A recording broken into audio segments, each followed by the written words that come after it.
Indian Prime Minister Narendra Modi arrived in Kyiv on an official visit on the day of the national flag. Together with Ukrainian President Volodymyr Zelenskyy, he honored the memory of children killed as a result of Russian aggression. The leaders brought toys to the multimedia martyrology and honored the memory of the victims with a minute of silence. Narendra Modi assured that India is ready to play an active role in efforts to achieve peace. I have come to you with a message of peace. You are well aware that India has made an active contribution to peace. Our approach is human-centric, and I want to tell you and the whole world that this is our belief and our commitment, and we say it loud and clear. The message is that we support and respect sovereignty and territorial integrity. India is one of the most influential countries in the Global South, a dynamically developing economy, powerful military potential and growing international influence. As analysts note, the significance of Modi's visit is largely due to Kyiv's desire to develop relations with the countries of the Global South. On the eve of the trip to Ukraine, the head of the Indian government said that the main goal of his visit was to discuss a peaceful end to Russia's war against Ukraine.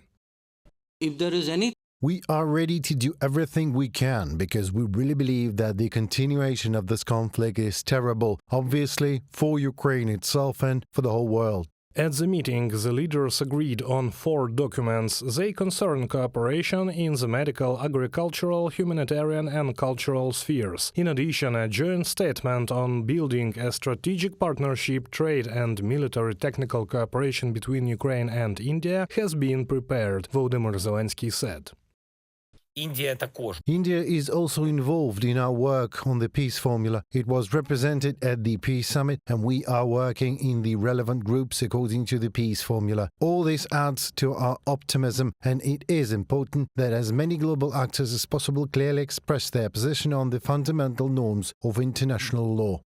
The meeting between Volodymyr Zelenskyy and Narendra Modi will have concrete results, head of the Office of the President of Ukraine Andrii Yermak is sure.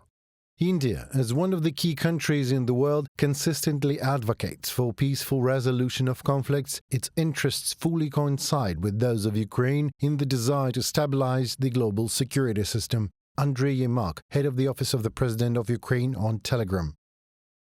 The White House reacted to the historic visit of the head of the Indian government to Kyiv. If that can be helpful to getting us to an end to the conflict that comports with President Zelensky's vision for a just peace, well, then we think that will be helpful. John Kirby, White House National Security Communications Advisor, at a briefing at the White House. Since the beginning of the full-scale Russian invasion of Ukraine, India has maintained a neutral position. It did not support the UN resolutions condemning Russian aggression, despite the fact that New Delhi declares support for the sanctions regime against Moscow. The country remains one of the largest importers of Russian oil. However, pressure from the United States and the intensification of cooperation between Russia and China have forced India to adjust its foreign policy vector. Reported by Serhiy Kulas, Natalia Husak, UATV News.